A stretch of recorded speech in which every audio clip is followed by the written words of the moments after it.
Cube.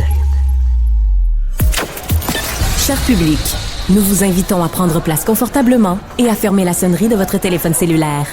En cas d'incident, veuillez repérer les sorties de secours les plus près de vous. Bon divertissement. 1, 2, 1, 2. OK, c'est bon, on peut y aller. Sophie Durocher. Elle met en scène les arts, la culture et la société. Une représentation pas comme les autres. Sophie Durocher. Bonjour tout le monde, bonjour tout le monde, bonjour tout le monde. Je suis tellement contente, je ne me peux plus. Bonjour Cybèle Olivier. Allô, moi aussi je trouve ça le fun et je suis jalouse. Ah ok, je pensais... Non, mais tu sais pas pourquoi je suis si contente que ça? Ben écoute. Non, tu le sais pas? Ok, je le sais pas. Non, tu le sais pas? Attends, on recommence. Ok, on recommence. Bonjour tout le monde, bonjour tout le monde, bonjour Cybèle. Allô Sophie. Je suis tellement contente parce que à cette période-ci de l'année, je suis hyper craintive parce que j'ai fait mon rapport d'impôt et j'étais convaincue que j'allais devoir de l'argent à nos deux bons gouvernements. Ben non, mon comptable m'écrit aujourd'hui pour me dire t'as un retour d'impôt, puis il est substantiel. Fait que party, champagne, en donc. Bon, ben écoute, j'envoie j'emmène mon mari. Disponibilités tantôt, là. Oh, ben là, j'emmène mon mari au restaurant ce soir. On va fêter ça. On va se mettre encore plus dans le trou. Non, mais écoute, c'est une bonne nouvelle. Alors, Très bonne nouvelle. J'arrive au bureau tout à l'heure. J'étais tellement de bonne humeur. Portée, comprends-tu, par mon amour de la Confédération. Je me disais, hey boy, c'est le fun, finalement, payer des impôts au Canada quand t'as des retours d'impôts. Et là, j'arrive, puis là, arrive la vraie raison pour laquelle je suis de bonne humeur. C'est que la semaine... C'était-tu la semaine dernière, Hugo? Oui, hein? La semaine dernière... Non, cette semaine. Ouais. Il me fait signe comme ça, là. Prends ton micro puis parle, Hugo. Il regarde ton ordi, là. Donc, cette semaine, on avait reçu à l'émission, toi et moi, Cybèle, Sacha Ouimet, qui travaille pour la compagnie Warrior, qui est une compagnie qui fait de l'équipement de hockey. Ce sont eux qui ont fait cette campagne de pub. Ils ont fait 93 affiches à caractère électoral pour Demidov pour annoncer que dès la saison 2025-2026, c'était eux qui allaient fournir tout l'équipement sportif pour Demidov. Et il nous a annoncé en ondes que les 93 affiches avaient été volées. Oui. Volées. Il y a des collectionneurs. Fait que là, j'ai regardé Sacha, puis j'ai dit, voyons. Là, j'ai fait des petits yeux doux. Comme le chat botté dans les gros Shrek. yeux. Le petit chat dans Shrek. Puis j'ai dit, est-ce qu'on peut en avoir une? Alors voilà, je vais demander à Philippe Séguin, mon collègue, de nous la montrer. Alors, c'est juste pour... Wow! En fait, avec le bleu qui ressort très bien du fond. La vraie affiche... Donc, électorale de Demidov, là, pour les Canadiens. Et puis, en plus, c'est une affiche historique parce que Mark Carney, très rapide sur ses patins, a fait lui aussi... Il a repris les couleurs, puis il a repris l'affiche. Fait que là, mon dilemme, Cybèle, est le suivant. OK? Normalement, ça devrait être une affiche que je partage avec tous mes collègues de Cube. Mais si je laisse ici à Cube, qu'est-ce qui va arriver? Tu vas te faire voler. Alors, qu'est-ce que je fais? On a donc même pas confiance, mais quand même. Je l'emmène chez nous. Ben. Je l'emmène chez nous, puis là, j'invite tous les collègues de Cube à venir la respirer. La Sainte Flanelle. En tout cas, j'ai pas encore décidé ce que je faisais avec, mais je veux remercier Sacha Ouimet, je veux remercier tous les gens à Warrior. Et non, ce n'est pas une publicité pour Warrior, mais bref, un très bon coup. En tout cas, je suis très jalouse. Très bon coup. Et en plus d'envoyer, donc voilà une compagnie qui tient ses promesses. Donc, puis en plus, ça te rend jalouse. Moi, j'aime ça. Ah, ben d'accord, OK. Ben oui, écoute. Non, mais c'est bien. Ça contribue.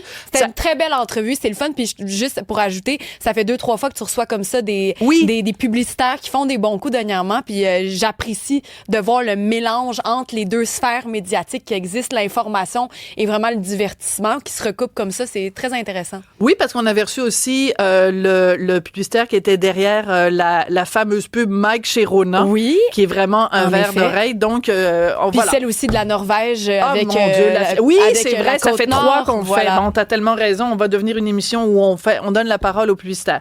Donc, moi, je veux donner la parole aujourd'hui à quelqu'un qui a poussé récemment un cri du cœur. C'est Marie-Ève Breton. Elle est propriétaire de Liquidation Marie. Elle est en studio avec nous. Bonjour, Marie. Merci de ta patience. Non, parce merci que ça à fait vous de l'invitation. 6 minutes qu'on parle de pas ton sujet. Mais c'est correct. Moi aussi, je suis un peu jalouse. J'aimerais ça la ramener à la maison, mais peut-être qu'elle va porter chance ici. On sait jamais. Mais tu sais, tu me fais penser à quelque chose, Marie. Je pourrais la mettre aux enchères puis dire, mettons Richard, il y a eu le cancer de la prostate, donc on est très près de l'organisme Procure. Donc on préfère une mise aux enchères. Puis le plus haut, non, elle veut pas. Non, sorry. Et là, on remettrait l'argent. On va remettre l'argent à Procure. Fait que je vais y penser. Je vais en parler avec Laurent Proulx de Procure. Marie, tu es là avec nous aujourd'hui parce que tes magasins Liquidation Marie, vous vendez des produits à rabais un petit peu partout à travers la province. Oui. Et là, récemment, tu as fait vraiment un cri du cœur. On va en écouter un petit extrait.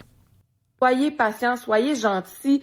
Vos opinions politiques, laissez-les dans l'auto, laissez-les chez vous. On veut pas le savoir. Nous, on est là pour rendre ça heureux. Moi, je suis une personne de positive. Donc, quand vous allez mettre les pieds chez Liquidation Marie, là, soyez donc positifs, soyez donc gentils. Alors, t'es tanné que les gens expriment leur opinion à tes employés sur la provenance des produits qui viennent des États-Unis. À un moment donné, il faut que les gens se calment le pompon. Mais se calmer, puis tu sais, en fait, je suis totalement d'accord avec la politique. C'est correct. Moi, je laisse aux politiciens faire de la politique. Moi, j'ai jamais pensé un jour que je ferais de la politique en magasinant mon épicerie. On est rendu là. Est-ce qu'on est vraiment rendu là? Moi, c'est ça qui me titille depuis quelques semaines parce que ça fait déjà, depuis l'annonce des tarifs de Trump, depuis quelques semaines déjà, c'est terrible. C'est terrible. Moi, des diarrhées verbales, là, j'en ai à tous les jours. Des diarrhées verbales. Des diarrhées verbales. Tu sais, Marie, ça fait plusieurs fois que je t'interviewe, puis je trouve que ton commerce, c'est un commerce qui est important pour les gens en ce moment parce que depuis plusieurs années, évidemment, on subit l'inflation de plein fouet. Les gens ont de la difficulté à joindre les deux bouts, à se nourrir 3 fois par jour. Donc, un commerce comme le tien, où tu vends des produits près de la date de péremption, c'est un service essentiel. C'est un service essentiel. Et je t'ai jamais vu dans cet état-là. La vidéo que t'as faite, t'es vraiment, tu sais, quand tu dis la diarrhée verbale des gens, là, t'es à bout, là. Je suis restée polie, là. Parce qu'on s'entend que j'ai encore plus de choses qui me passaient par la tête, mais tu sais, il y a des choses qui se disent, il y en a d'autres qui se disent moins. Mais ça a été vraiment, là, ça suffit, là, tu sais, d'autant plus que c'est dur de trouver des employés en 2025. Est-ce qu'on peut être conciliant puis comprendre que le jeune de 14-15 ans, là, dans les magasins, dans l'épicerie, n'importe où, lui, il est pas là pour une opinion politique, il est là pour travailler. Est-ce qu'on peut en prendre soin? C'est pas parce que vous avez une opinion arrêtée. Moi, là, j'ai encore dit, là, mon magasin est ouvert à tout le monde. Tout le monde. Que tu sois de n'importe quel pays, que ton produit vienne de n'importe où, moi, c'est le prix. Ma mission, c'est le prix et non la provenance. C'est sûr que si on peut acheter quelque chose ici à moindre coût, je vais le faire avec plaisir. Mais pour l'instant, ce que j'offre, c'est ce que j'ai. Voilà. Alors ça, c'est très important. Donc, les gens sont des fois agressifs avec le personnel qui travaille chez Liquidation Marie parce que ils vous reprochent ou ils reprochent à tes employés, ben voyons donc comment ça que vous vendez des affaires qui viennent des États-Unis. Toi, tu le dis. Moi, mon critère premier, c'est il faut que ça coûte pas cher. Exact. Puis chacun, après, peut avoir ses préférences. Les gens peuvent dire, moi, je vais en acheter des fraises à 10$ qui viennent du Québec. Ou à 88 sous qui viennent des États-Unis. Ben voilà. Pourquoi pas? Est-ce qu'on peut pas choisir notre portefeuille plutôt qu'un appui politique quelconque? Moi, c'est ça. Tu sais, puis j'aime beaucoup venir te voir, Sophie, mais pas dans les circonstances politiques. Moi, je laisse aux politiciens, là, c'est pas ça mon but premier, mais tu sais, j'ai pas eu le choix de faire une intervention parce que c'est terrible. Je t'épargne tout ce qui se dit sur les réseaux sociaux. Derrière un clavier, les gens... Donc, c'est deux choses. C'est sur les médias sociaux, les gens attaquent ton entreprise et sur le plancher, dans les magasins. Vous êtes rendu à combien de magasins maintenant? On est rendu à 4 et bientôt 6 là, d'ici une semaine ou 2. Là. Donc, dans tes 4 magasins, tu as des jeunes employés qui, eux, se font interpeller verbalement, puis on s'en doute, c'est pas fin. Donc, moi, je trouvais ça important de te donner la parole aujourd'hui pour que tout le monde se calme. Parce que, tu sais, on lit des articles sur l'importance de remplacer un produit américain par un produit local, j'en suis, mais il faut pas non plus que ça vire à la chasse aux sorcières. C'est ça qui m'énerve. C'est carrément ça, là. Ça c'est américain, j'y touche pas. Mais tu sais, avant d'être à la base, là, un produit américain, là j'extrapole, mais un produit américain, là, il va passer par une compagnie de transport qui est canadienne. Ensuite, il va passer chez un supplier, un warehouse. Un fournisseur qui est canadien. Ensuite, il va passer dans les mains d'un distributeur qui est aussi canadien. Et ensuite, il va passer dans mes mains à moi. Donc, tu sais, le produit américain, je suis d'accord qu'il vient peut-être des États-Unis, mais il a fait travailler nombre de compagnies canadiennes. Très intéressant. Tu soulèves énormément de très bons points parce que aussi, si on veut boycotter les produits américains, puis encore une fois, je le comprends parfaitement, c'est pour punir le président américain, mais aussi on se trouve à punir dans certains cas des petits des emplois. Oui, mais même là-bas aussi on se trouve à punir des petits fournisseurs et des petits. Alors, je t'ai demandé et t'as accepté, et je t'en remercie, de nous apporter certains exemples de produits que tu vends à Liquidation Marie. Le mot le dit, hein, les amis, Liquidation Marie. Il y a une raison c'est des produits en liquidation. Donc, c'est pour ça que vous allez là, parce que ça coûte pas cher. Oui. Donc, arrêtez de vous en prendre à Marie et ses employés. Donc, tu nous as apporté des produits américains que toi, tu vends vraiment pas cher. Alors ici, on a les fameux petits poissons, là, les petits goldfish. Là, c'est un paquet de 177 grammes, $2 que toi, tu les vends. Oui. Normalement, ça se vendrait combien? Le double, le triple? Oui, peut-être. Il y a peut-être des places qui sont un peu moins que le double, mais tu sais, on est toujours moins cher dans les produits que la date est proche ou que c'est en fin de ligne, mettons. Mais là, je regarde la fin de ligne, là, c'est 17 mai. Donc, toi, tu arrives à le vendre $2 juste parce que dans un mois, ça va être périmé. Exactement. Puis, tu sais, un autre exemple, tu sais, le ketchup ici, il n'y a pas de code barre. C'est un service, ça va pour les restaurants. Ah! Fait que, toi, tu l'achètes en gros? Oui. Toi, tu le reçois en gros? $2 du ketchup. $2 pour ça. Alors, je trouve que mais c'est ce sont des très bonnes réductions. Donc ça, c'est pour un 575 millilitres. Ça ici là, vas-y. $4, ça se vend en ce moment. Attends, on va le dire pour les gens qui nous écoutent évidemment à la radio, c'est du poulet Alfredo et penne de la marque Bertolli. Oui. Et donc c'est importé des États-Unis. Oui. Mais donc toi, tu le vends combien? $4. $4 et normalement c'est $12. Mon Dieu. Alors, je comprends. Ce que tu soulèves, dans le fond, Marie, c'est vraiment une question de morale, de choix éthique. Mais je pense que la liberté de conscience puis la liberté d'expression fait en sorte que les gens peuvent faire les choix qu'ils veulent. C'est pas à nous de leur imposer les choix qu'ils doivent faire. Parce que, tu sais, comme je mentionnais, j'en ai des produits canadiens aussi, là. Oui. Mais, tu sais, moi, j'achète au prix. Donc, si c'est pas cher, je l'achète. Si c'est trop cher, je peux pas l'acheter. Ça me ferait plaisir d'acheter des produits du Québec. Ça me ferait énormément plaisir. C'est pas comme si t'en avais pas, t'en as. J'en ai, oui, j'en ai. Quand ils sont pas chers. Quand ils sont pas chers. Et quand je peux le permettre de le mettre en tablette. D'accord. Et je pense que tu soulèves quelque chose d'extrêmement important parce que, bon, hier, c'était le débat des chefs et on se souvient aussi que Mark Carney, quand il avait été interviewé par Anne-Marie Dussault, à un moment donné, Anne-Marie Dussault lui a dit « Donnez-moi un exemple de produit américain que vous avez arrêté d'acheter. » Puis lui était un petit peu mal à l'aise. Elle dit « par exemple, les fraises. » Tout le monde parle des fraises en ce moment. Elle dit « Par exemple, les fraises, là, avez-vous arrêté d'acheter des fraises? » Et Mark Carney a répondu « Je ne fais pas ma propre épicerie. » Peut-être que si Mark Carney faisait sa propre épicerie, il irait chez Liquidation Marie. Pourquoi pas? On va l'accueillir. Nous, on n'est pas fermé, on ferme la porte à personne. Puis aussi, on regardait par rapport au prix. Mettons, là, juste pour vous donner une idée, vous avez dit que c'était le 375 millilitres, celui-là.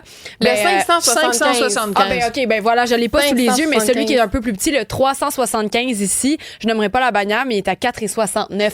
Donc, imaginez encore, à quel point on réussit à faire des économies. Et celui-là, celui que je regarde présentement, est encore plus petit que lui. Oui, exactement. Oui, c'est ça. Alors, tu te rends compte, ça, à $2. Donc, alors, je pense que c'est important de dire à tout le monde de se calmer. Marie, un dernier item que tu viens de recevoir aujourd'hui. Des ananas de Saint-Lin? Non, c'est pas celui-là. C'est pas les ananas de Saint-Lin. C'est, voilà, le chandail. On porte chance. On porte chance avec, c'est un signe avec la pancarte. Je pense qu'on va aller loin. On va aller loin. Puis, en tout cas, le Canadien fait les séries cette année. Et donc, c'est un chandail demi-dove que tu vends à $25. Non, 2 pour 25. Ah. Voyons donc, j'avais même pas vu. T'as tellement raison, il y a un 2 à gauche, mais tu sais, moi, la vue, donc 2 pour $25. Marie, c'est toujours un plaisir de te parler. Merci à vous. T'as bien fait de faire ce coup de gueule. Marie-Ève Breton, propriétaire de Liquidation Marie.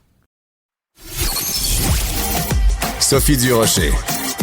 Passionnée, cultivée, rigoureuse. Elle n'est jamais à court d'arguments. Pour savoir et comprendre, Sophie Durocher. Oui, on est encore en train de discuter de cette fameuse affiche. Ben, vous savez, les fameuses affiches de Demidov là, qui ont orné les poteaux électoraux à Montréal. Il y en avait seulement 93. Et j'avais reçu le publicitaire qui était à l'origine de l'équipe de Warrior qui avait fait cette affiche. Et il m'en a apporté une ici à Cube.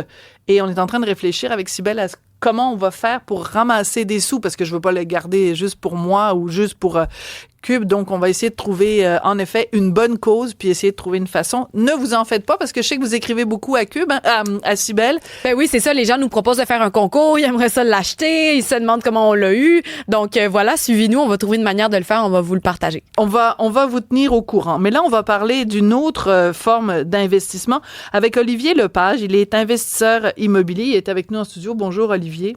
Bonjour Sophie. Olivier, vous avez été au cœur d'un extrait vidéo qui est devenu viral parce que vous êtes investisseur immobilier, je l'ai dit, vous vous prononcez régulièrement sur toutes sortes de choses qui concernent l'immobilier, l'achat de maison et tout. Et à un moment donné, vous avez fait une entrée vidéo. Écoute, ça, même les sites apotents en ont parlé. C'est bien pour dire que les Québécois sont passionnés par ça. On écoute un petit extrait de votre montée de lait en vidéo. Souvent, on pogne des maisons, années 70-80, avec des armoires en bois. Là. Ça fait tellement mal au cœur d'enlever ça, ces armoires en bois-là. Mais tu sais, la mode. Qu'est-ce qui est tendance et tout, les gens aiment ça, tu sais. Ça, c'est des couleurs tendance, là, mais le noir comme ça, là, tu mets un doigt là-dessus, là, ça paraît, puis le monde aime ça, le monde en veut. Mais c'est tellement salissant en plus, Colin. Des fois, on pogne des maisons, la bande autour ou le petit relief sur le bois, il est pas au goût du jour. Mais des cuisines comme ça aujourd'hui, là, tu reveux une cuisine en chêne ou une cuisine en érable, là, ça va te coûter 30-40 000 pièces. Versus une belle cuisine comme ça va coûter 10-15 000. Puis le pire, c'est que cette cuisine-là, là, à 10-15 000, la maison va se vendre plus cher que si j'avais mis une cuisine en bois. Alors voilà, donc en fait, c'est que vous dites, les gens en immobilier aujourd'hui préfèrent une cuisine cheap qu'une cuisine qui a du vécu puis qui est de meilleure qualité. Comment vous expliquez que c'est devenu viral, cet extrait-là?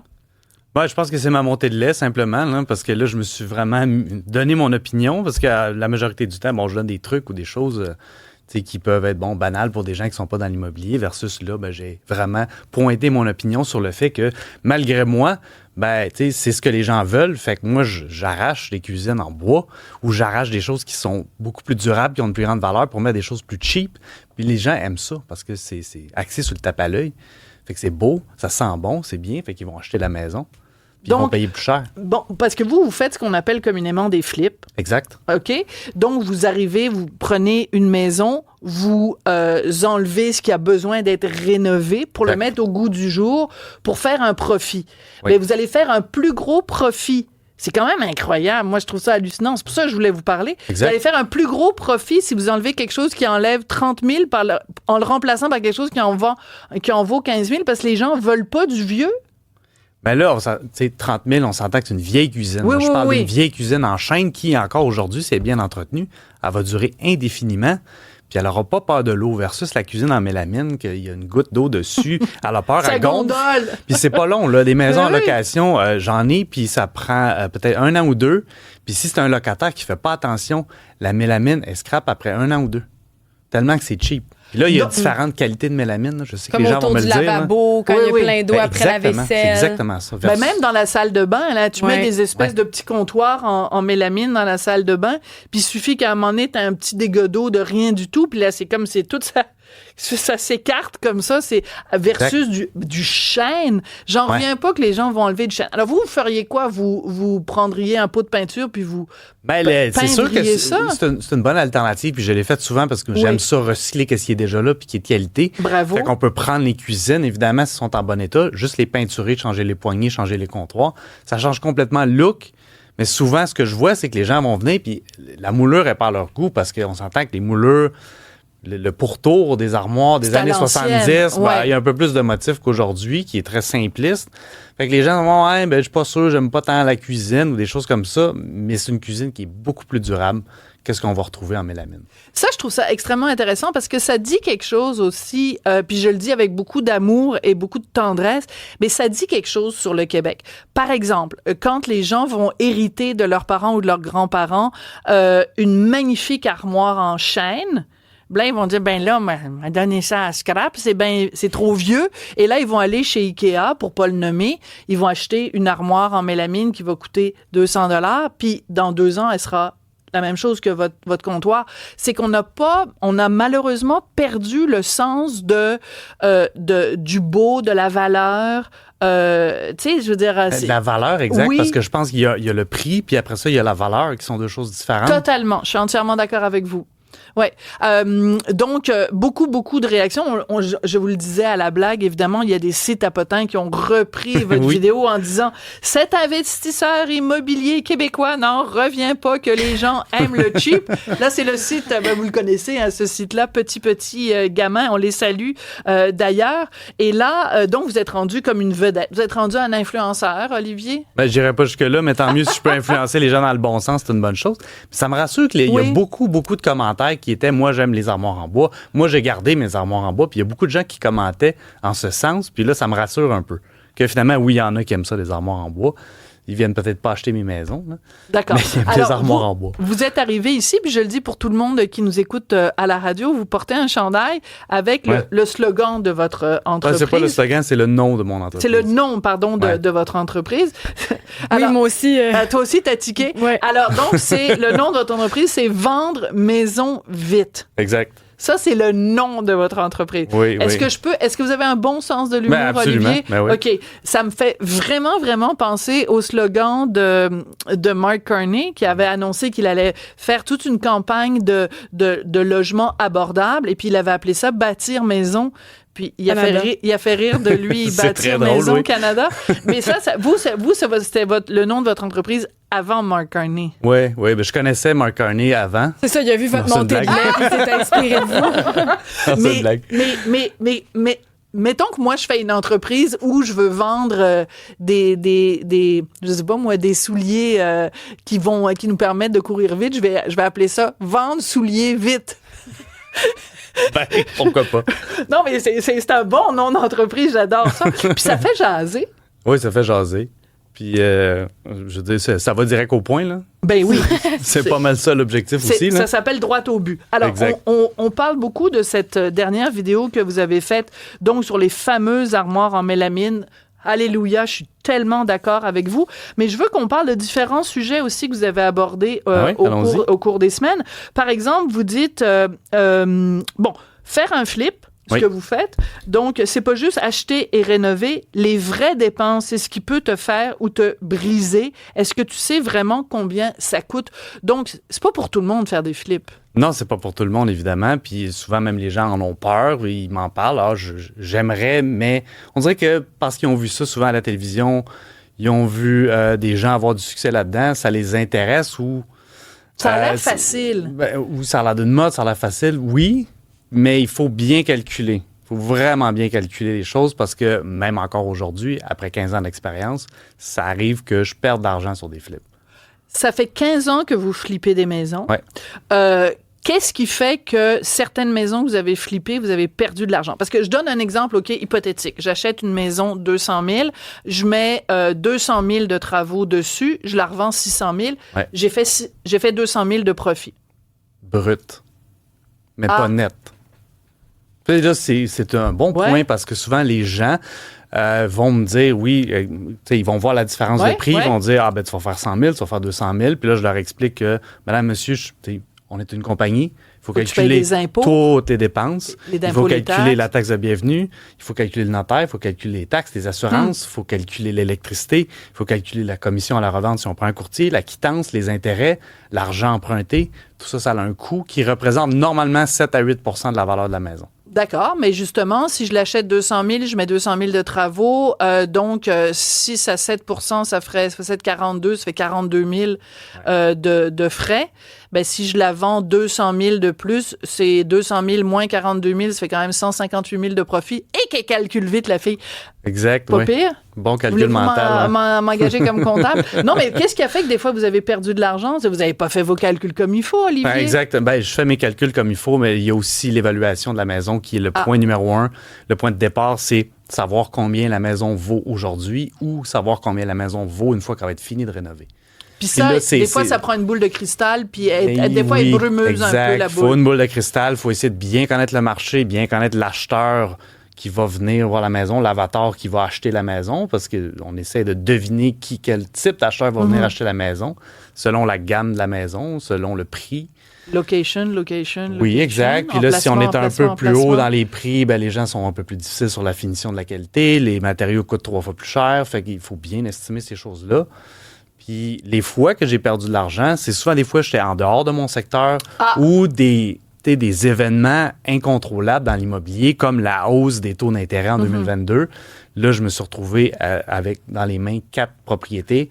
Puis tout d'un coup, ça passe de 2 à 7 %. Fait que là, je fais quoi? Ben, il faut que je baisse le prix parce qu'il faut que je vende. Non, je peux pas rester baisser le prix, avec. Ça veut dire baisser votre marge de profit. Voilà. Passionnant. Merci beaucoup, Olivier. Plaisir. Et vendre maison vite. Non, mais je vous oublierai jamais parce que vraiment, vendre maison vite, c'est drôle. Surtout dans le contexte actuel, c'est très amusant. Mais écoutez, super intéressant. Bravo pour votre vidéo qui est devenue virale. Puis écoutez, quand on est rendu que les sites à potins parlent de nous, c'est qu'on a atteint la notoriété. Excellent, parfait. Vous êtes rendu une vedette maintenant. Merci beaucoup, Olivier Lepage, donc investisseur immobilier. Plaisir. Merci beaucoup, Olivier. Montréal pue, et ça pue partout, là, dans tous les quartiers. J'entends déjà les gens rire dans leur voiture. Tout le reste n'est que fumisterie. Donc, on veut un monde qui sent l'eau de Javel. Un monde blanc, sans défaut. Rémi Villemure. Bon, c'est rendu que tout le monde est jaloux de mon affiche. C'est mon affiche, elle est à moi, c'est mon affiche. Ben non, c'est pour toute l'équipe. Cybèle est jalouse de mon affiche de demi-dove là pour les Canadiens. Ben, je la comprends parce que ça a beau être pour toute l'équipe, il y a quand même une seule personne qui va se ramasser avec, puis ça a l'air d'être toi. Non, parce qu'on va la vendre, on va me faire monter les enchères pour une bonne cause, comme par exemple le cancer de la prostate. On travaille là-dessus très fort, mais ce n'est pas le propos de notre discussion aujourd'hui, Rémi. Il y a une dame qui s'appelle Carole Anne Souffrant qui a écrit sur le site de Novo. On salue nos collègues à Novo. C'est la compétition, mais on vous lit, on vous écoute, on vous lit. Donc, un texte sur la fameuse déclaration de M. Roberge, du ministre Roberge, on peut pas accueillir toute la misère du monde. Elle l'a pris personnel, Madame Souffrant. Elle a écrit une chronique qui fait beaucoup jaser. Pourquoi, Rémi, ça fait jaser autant? Parce que c'est peut-être le texte le plus abject que je n'ai jamais lu de toute ma vie. Dans les médias québécois. Dans les médias québécois. Bon, alors, c'est écrit par une dame qui est née ici. Je dis ici parce que moi, ici, c'est le Québec, mais pour elle, il faut quand même fouiller parce que c'est pas le Québec pour elle. Ici, c'est une terre autochtone non cédée. Ouais. Donc, elle commence son texte comme ça. Je vais lire quelques extraits. On va essayer d'en rire. On va voir si c'est possible. J'ai vu le jour sur une terre autochtone non cédée qui a tout fait pour que je déteste chaque parcelle de mon être. Alors là, moi, je ne reconnais pas le Québec. Vraiment, là, je lis ça puis je me dis, mais quelle sorte de vie misérable elle a eue, cette fille-là? Qui a-t-elle rencontrée sur son chemin? À quelle époque elle est née? Elle semble avoir à peu près le même âge que moi, donc c'est quand même des belles années. Les années 90 pour grandir au Québec, peut-être les années 80, qu'en sais-je. Drôle d'existence, donc, mais elle a vraiment rencontré toutes sortes de gens qui l'ont fait détester chaque parcelle de son être. Elle a passé sa jeunesse à se faire regarder avec mépris, dit-elle. Donc, ce sont les Québécois là, qu'elle a croisés sur son chemin, du mépris à tous les jours comme ça. Elle est d'origine haïtienne. D'origine haïtienne. Elle dit « Ma place ne m'a jamais été donnée ». Ce qui est quand même particulier quand on considère que l'immigration, c'est précisément de donner une place à quelqu'un qui vient de l'extérieur, de lui accorder une place. Et si je peux me permettre de rajouter, dans la vie, personne n'a une place qui nous a été donnée. Au sens figuratif, Cybèle, elle a fait sa place. Elle est là aujourd'hui parce qu'elle a fait sa place. Moi aussi. Tout le monde en régie, on a tous... Il y a jamais une place qui t'est donnée. Tu as la place que tu prends avec... En tout cas. À ce compte-ci, effectivement. Je te laisse faire ta chronique. Et là, elle continue en disant « Je me suis battue à feu et à sang pour avoir ce que j'ai, ma place, j'ai dû l'arracher. » Alors, c'est là que je me dis que peut-être les fonds là, pour la pancarte, tu pourrais peut-être y envoyer parce que quelle existence horrible a été la sienne. Non, mais on franchement, fait un GoFundMe pour Madame Souffrant. je me suis battu à feu et à sang pour avoir ce que j'ai, mais peut-être qu'elle confond sa vie, son existence, je sais pas, une jeunesse horrible. Germinal? Non, mais oui. Peut-être qu'elle travaillait dans les mines à l'époque d'Émile Zola, on sait pas. Zola aurait dû s'intéresser à elle. On a souvent essayé de me faire peur, de m'intimider et de me faire douter de ce que je sais être vrai. J'entends sur les plateaux de télévision qu'on ne peut pas accueillir toute la misère du monde, que nous sommes à pleine capacité. Elle met à pleine capacité entre guillemets. Donc, parce que pour elle, ce n'est pas quelque chose qui est possible, être à pleine capacité. Même si on parle de politique et seulement de politique, ça n'existe pas, la pleine capacité. On entend souvent ça. On peut accueillir tout le monde. Il y a de la place pour tout le monde. Je rappelle quand même que la plupart des gens s'installent à Montréal et que Montréal peut ne pas se destiner à devenir une ville de 50 millions d'habitants. On a le droit d'espérer ça pour Montréal. Et on peut aussi dire à Madame Souffrant de lire les chiffres qui sont sortis récemment, et c'est factuel. En aide sociale, au cours des dernières années, on a donné 500 millions aux demandeurs d'asile. 500 millions de dollars en aide sociale. Donc, se faire dire après ça qu'on n'est pas assez généreux et qu'on donne pas la place aux gens, je l'ai un peu de travers, mais je te laisse faire ta chronique. Non, mais là, on s'approche à la fin du texte. Ce sont les deux passages qui ont le plus circulé. Oui, alors vas-y. Vas-y fort. À vrai dire, sans cet exode des cerveaux, elle fait allusion à l'immigration haïtienne à partir des années 60. Okay. On va faire quelque chose, Rémi. Fais juste dire, elle écrit, ouvrez les guillemets, pour qu'on sache vraiment que c'est elle, puis que c'est moi elle, juste parce que les gens vont t'accuser après ça d'avoir déformé ses propos. Ben là, je la cite là, au texte. Okay, à vrai dire, sans cet exode des cerveaux au cours des années 60, le Québec ne serait pas grand-chose. Donc, Madame Souffrant, je ne sais pas comment vous expliquer ça poliment, je vais quand même essayer. Le Québec, avant 1960, était quelque chose de même improbable. Dans un monde anglophone, dans un océan d'anglophones, de sociétés anglophones, une société qui résistait déjà, elle semble accorder énormément d'importance à ça, le fait d'être opprimée, elle se dit opprimée. Une société méprisée pour reprendre ses mots à elle. Oui. En fait, le Québec d'avant les années 60 est déjà un exploit. Est déjà un exploit, est déjà quelque chose d'absolument grandiose, je dirais même miraculeux, moi qui ne suis pas croyant. Quelque chose comme un grand peuple, quelque chose comme un grand peuple. Les mots de... René Lévesque, au début des années 60, dit « La richesse naturelle du Québec, ce sont ces gens.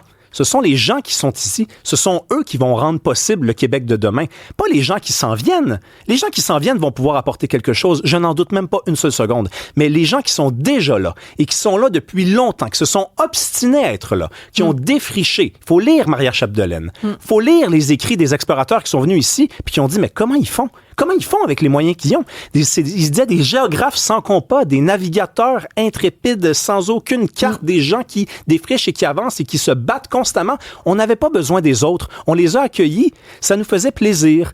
Des autres qui on a continué. C'est-à-dire on a accueilli plein de gens, que ce soit les réfugiés les Boat People, les Vietnamiens, Cambodgiens, que ce soit les Haïtiens, on a accueilli plein de gens pour continuer à bâtir le Québec et non pas pour bâtir le Québec qui aurait été non existant avant. Je pense que c'est peut-être ça la nuance. Je veux juste attirer ton attention. Est-ce qu'on peut garder, Philippe, s'il te plaît?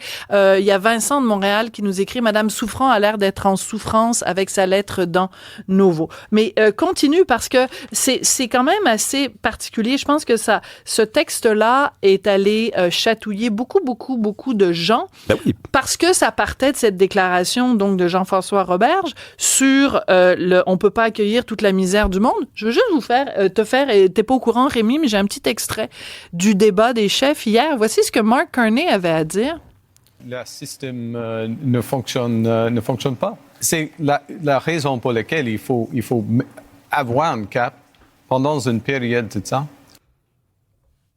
Ah bon, j'ai pas eu le bon extrait que je voulais. Je voulais un extrait parce que hier soir, M. Carney a dit on peut pas accueillir tout le monde. Donc, il n'a pas dit la misère du monde, mais il a dit on peut pas accueillir tout le monde. C'est ça la réalité. On ne peut pas accueillir tout le monde parce que nos écoles débordent, parce que les hôpitaux débordent, parce qu'on n'a pas la capacité financière d'accueillir tout le monde. Et on manque de logements. Et oui, et les gens qu'on va finir par accueillir, j'espère, et je pense qu'ils le sont déjà et qu'ils seront dans la gratitude. Parce que je relis le début de ce texte-là et j'ai l'impression de découvrir une fille triste, qui a eu une vie triste et qui a eu l'impression de se faire mépriser toute sa vie. Mais si elle avait déjà, dès le départ, été capable d'exprimer de la gratitude, peut-être qu'elle aurait eu en retour droit à du respect. Ça commence comme ça commence avec la gratitude. Le racisme n'est pas le plus grand ennemi des immigrants, c'est l'ingratitude qui est le plus grand ennemi des immigrants. Vous n'êtes pas gratifiant, vous n'êtes pas en pleine gratitude d'être venu ici, peut-être que vous allez recevoir des regards tristes et des regards méprisants. Ça commence avec le respect. L'immigration est une richesse, mais le Québec est une richesse pour les immigrants. Je veux juste dire, hein, Hugo, tu me confirmes, on a contacté Madame Souffrant, on lui a offert de venir ici, pas pour faire son procès, mais juste pour comprendre d'où venait cette espèce de texte un peu sorti de nulle part, quand même assez dithyrambique, pamphlétaire, et bon, elle a décliné l'invitation. Donc l'invitation est encore... non, elle n'a jamais répondu. Merci beaucoup, Hugo, d'avoir précisé. Merci beaucoup. Oui, merci, Rémi. Elle est parfois dramatique, d'autres fois satirique. Mais chose certaine, elle ne joue jamais la comédie. Sophie Durocher. On a Guy Nantel avec nous, puis c'est juste plate, parce que chaque fois qu'on a Guy Nantel, on se dit, coudonc, de quoi on va parler? Il n'y a pas de conversation, ce gars-là. Quand tu ouvres la bouche, il n'y a jamais de controverse. C'est pas intéressant. On cherche. On a déjà abordé 8 sujets en 4 minutes depuis que je suis assis ici. On devrait oui, pas, mais c'est parce que, donc, alors, j'ai demandé à Guy Nantel s'il était jaloux de mon affiche de Demi-Dove. Il dit qu'il n'en a strictement rien à cirer. Exactement. Par contre, toi, tu as des chandails. Oui, moi, je suis un très grand je suis un passionné d'histoire, je suis un passionné de hockey, je suis un passionné de Demi-Dove, soit dit en passant, qui est probablement le plus grand talent depuis Guy Lafleur en termes offensifs. Sérieux? Oui, sérieusement. Puis au début de la saison. En plus. Ben oui, j'ai surtout. Aucune idée de quoi tu parles. Ben offensif, tu sais pas ce que ça veut dire. Ben oui, je sais ce que ça veut dire. Tes études en radio, là, tu sais. Franchement. Mais... Tu viens d'arriver, t'es déjà désagréable. Non, il est excellent, vraiment. Oui, moi, je collectionne les chandails portés par des joueurs, puis j'ai une vraie belle collection. Quoi, tu renifles la sueur sous les bras? J'ai le chandail du but refusé d'Alain Côté. Tu sais, le fameux chandail qui a marqué l'histoire. J'ai le chandail de la bataille du Vendredi Saint de Dale Hunter qui a parti la bataille du Vendredi Saint. J'ai le chandail de Guy Lafleur, Coupe Stanley 1978. C'est toutes les vrais. J'ai un chandail des Maroons de Montréal, un chandail de la série du siècle. Les Maroons, ça c'est ce qu'il y avait avant le Canadien. Non, c'est pas avant. C'est en même temps. D'ailleurs, le Canadien a été le club des francophones pour jouer contre les Maroons, qui étaient les anglophones à Montréal. Et c'est dans les années 30, quand il y a eu la crise économique, que Montréal avait plus les moyens de faire vivre 2 équipes parce qu'ils ne pouvaient pas vendre assez de billets, qui ont décidé d'éliminer une équipe et de garder les anglophones et les francophones dans la même équipe. Dans la même équipe. Alors, donc, toi, hier soir, tu as regardé le match? Oui, j'ai vu le match, ouais. OK. Donc, toi, dans le dilemme qui a emprisonné le Québec, à savoir, on va-tu regarder le match ou on va regarder le débat, toi, c'était clair que tu regardais le match de toute façon. Oui, mais j'écoutais je t'ai écouté à la radio avant hier, je pense, où tu parlais de, franchement, tu peux l'enregistrer ou tu peux écouter en même temps. Absolument. C'est pas sorcier, là. Mais j'ai pas écouté. J'ai écouté peut-être les 20 premières minutes du débat, mais j'avais quelque chose à faire. Mais je l'ai pas enregistré, puis j'ai pas tant d'intérêt que ça pour le débat au Canada, là. Parce que quand Hugo t'a écrit en disant à Sophie, elle aimerait ça que tu viennes, je parle de moi à la 3e personne, quand Hugo t'a écrit pour te dire que j'avais envie que tu viennes nous parler du débat, j'ai adoré ta réponse. Guy t'a dit, c'est pas mon pays. Ben, j'ai dit pourquoi je m'intéresserais aux élections dans un pays étranger? Assister au débat des élections d'un pays étranger où le principal enjeu va être la relation de ce pays étranger-là avec un autre pays étranger. Je trouverais que ça commençait à faire bien des étages d'affaires qui m'intéressaient pas. Bon, c'est bien que t'aimes pas les étrangers. Là, c'est clair. C'est pas ça. Non, mais c'est parce que, honnêtement, il y a personne qui va contrôler Donald Trump. Je trouve que ce débat-là, il est un peu stérile, il est un peu absurde. Peu importe qui va être là. Il y a personne. Même ses conseillers à Donald Trump contrôlent pas Donald Trump. Même son propre parti ne sait pas comment réagir à ce gars-là. Alors, je trouve qu'il y a comme une espèce de tourbillon médiatique qui tourne autour de cette question-là, qui force les politiciens à se positionner toujours sur une question qui est absurde, puis pendant ce temps-là, on parle pas des vraies affaires. Mais on a quand même appris que, un de nos futurs premiers ministres n'avait probablement même pas son cadre financier encore, là. Ah ben oui, c'est ça. On a beau, il dit qu'il va conservateurs? Le faire. Ben tous. Non, les libéraux. Ben en fait, par rapport à François Blanchet au Bloc qui a dit qu'il y en avait un, les autres l'ont tous pas présenté encore. Patrice Roy les a chicanés les 4. Mais il a chicané Mark Carney en disant vous arrêtez pas de dire à quel point les finances c'est important. Comment ça fait que vous avez même pas de cadre financier? Et Mark Carney a répondu il n'y a pas si pire que ça en France. C'est pas Mary Simon non plus. Attends, mais hier c'était quelque chose. Hier c'était quelque chose. Attends, c'était compliqué. OK, c'était tellement drôle. À un moment donné, il disait la paperasse. J'étais là, de qu'est-ce qu'il parle? La paperasse. La paperasse. Mais tu sais, la c'était pour utiliser Si t'es pour utiliser un mot compliqué de plus de 2 syllabes, pratique-le avec Mélanie Joly avant d'aller en ondes. Moi, si tu m'avais donné 2000 $, moi aussi, j'aurais fait des publicités pour Mark Carney. Et pas 2000, 20 000. OK, bon, 20 000. Mais tes chiffres sont pas bons, Guy Nantel. Alors, il y a pas de cadre la raison pour laquelle financier tu parles de ce chiffre-là, c'est que, oui, c'est ça, il est où ton cadre financier, Guy Nantel? Non, j'en ai pas, j'ai pas C'est d'argent. parce que Martin Cloutier, donc, à C'est quoi, avait révélé en ondes qu'il avait été approché par les libéraux pour faire l'équivalent français de la publicité que Mark Carney avait faite avec Mike Myers. Et il a dit qu'il avait décliné par principe. Et donc, quelques temps après ça, on a appris que Léa Strelitzky faisait donc des pubs pour le Parti libéral. La première pub qu'elle a faite, Léa Strelitzky, humoriste, avec Mark Carney, c'était pas drôle. Ben, c'est jamais drôle. Il y a rien... j'ai vu Mélanie Joly, c'est pas drôle non plus. Ouais. Ben, c'est pas supposé être drôle. Mais pourquoi ils prennent une humoriste? Ouais, ils veulent, tu sais, à cette heure, les humoristes, des humoristes, il y a bien du monde qui est des humoristes aussi, puis qu'on n'a jamais vu en spectacle. Mais tu mets des humoristes, on dirait que les Québécois sont sensibles à ça parce que ça va être sympathique, mais non, honnêtement. Puis je suis même pas sûr que tu dis 20 000, je suis pas sûr qu'il y a eu 20 000. Martin, ils ont fait 20 000, mais je pense pas qu'ils ont fait 20 000 nécessairement. En fait, les gens de la presse lui ont posé la question, puis elle a simplement dit... tu sais, en fait, elle l'avait expliqué aussi sur sa page Instagram. Elle a dit, moi, je vais payer mes impôts avec ça. Mais moi, je vais te conter une anecdote. Parce qu'elle, elle doit payer des impôts. Elle n'a pas de retour d'impôts comme certaines personnes. Ouais. Tu parles de Cybèle? Ah, pas en tout. Cybèle a pas reçu son rapport d'impôt encore. Mais je veux qu'on écoute un petit extrait, parce qu'on l'a, la publicité, parce que la première publicité, Léa Strelitzky avec Mark Carney, on l'avait beaucoup vu. Mais là, on va vous montrer un petit extrait de la publicité de Léa Strelitzky avec Mélanie Joly.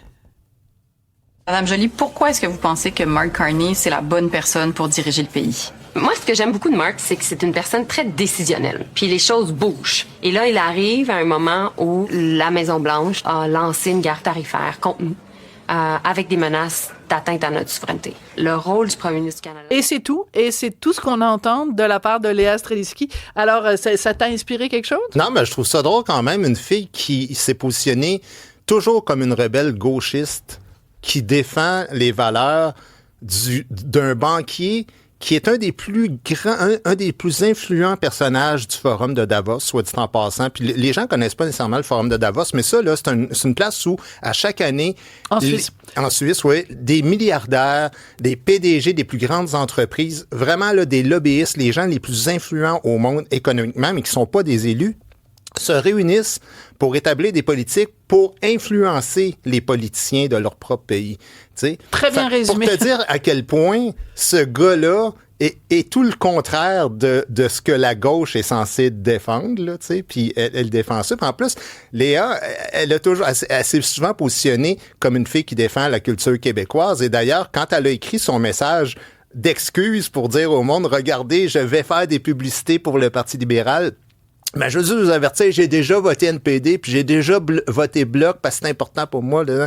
Mais moi, je trouve ça drôle, quand tu t'es engagé pour une publicité, là, imagine-toi t'es engagé pour Resso, mais tu dis au monde, hey, là, vous allez voir, j'ai des pubs pour Resso, mais je veux juste dire, des fois, je gâche chez Ultramar, des fois, je gâche chez Shell. Je suis pas sûr que c'est très vendeur. Mais tu sais, Léa, moi, je l'ai barré sur mes réseaux sociaux parce que... Pourquoi? Parce que quand ça fait très longtemps, je faisais... raconte, j'aime ça, des potins, une chicane. Non, il n'y a jamais eu de chicane, j'ai jamais parlé, mais... elle était pas d'accord sur le fait que je fasse des vox pop. Puis elle me harcelait littéralement. Elle m'écrivait tout le temps des niaiseries puis tout ça. Puis elle voulait même se faire un chandail, un t-shirt marqué « Je suis moins conne que Guy Nantel » ou un truc comme ça. Bref, finalement... Je suis moins conne que Guy Nantel. C'est drôle. Oui, c'est drôle. Mais moi, je pourrais écrire sur mon t-shirt « Je suis moins vénal que Léa Strelitzky ». Ou je suis plus drôle que Léa Strelitzky. Je suis moins achetable que Léa. Mais tout ça pour dire quoi? Tout ça pour dire qu'elle trouvait que je nuisais un peu à la réputation de la culture québécoise en faisant mes vox pop, mais je préfère encore nuire à la réputation de la culture québécoise plutôt qu'être celle qui défend en ce moment Mark Carney, qui est le gars le plus influent de Justin Trudeau, qui lui a toujours cherché à nuire tout ce qui est des intérêts du Québec. Oui, puis c'est intéressant parce que quand même, il y a quelques années de ça, Léa Strelitzky avait évidemment, c'était une blague. Elle avait dit qu'elle aimait pas ça quand il y avait des caisses automatiques dans les épiceries parce que ça volait la job des petites madames à la caisse. Et donc, elle a dit maintenant, chaque fois que je vais dans une épicerie puis qu'il y a une caisse automatique comme ça, je vole un item. Puis là, c'était #anarchie. Oui, je trouve ça assez amusant, une anarchiste proclamée, ni Dieu ni maître. Mais on a quand même un maître qui est l'argent. Les anarchistes de Davos, oui. les anarchistes. Mais c'est intéressant de savoir, donc, toi, mettons qu'on dit qu'un humoriste à 20 000, on est capable de l'acheter. Toi, un parti politique, mais non, c'est vrai, tu l'as déjà fait. Je peux plus. Je peux plus faire ça. Je l'ai fait 10 mois bénévole en plus. Fait que tu vois bien que j'étais un gars beaucoup plus moral. T'as pas fait une scène du tout quand t'as fait campagne pour être chef du PQ? Ben voyons. T'as perdu de l'argent. Ben non, mais je te pose la question. T'as perdu beaucoup d'argent. T'as pas de salaire quand tu t'en vas dans une course à la chefferie. Au contraire, faut renoncer à des spectacles puis à des engagements que t'as. Donc, tu chiffrerais à combien ça t'a coûté? Oh, mon Dieu, je peux pas faire ce genre de calcul-là, mais... puis de toute façon, après ça, j'ai fait un spectacle sur cette course-là, fait que j'ai fait de l'argent éventuellement avec ça. Ça finit toujours par faire de l'argent. Tout est dans tout.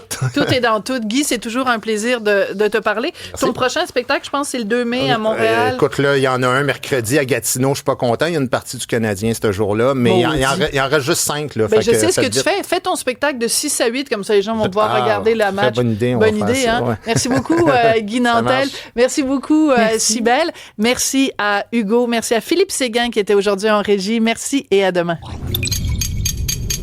Cube.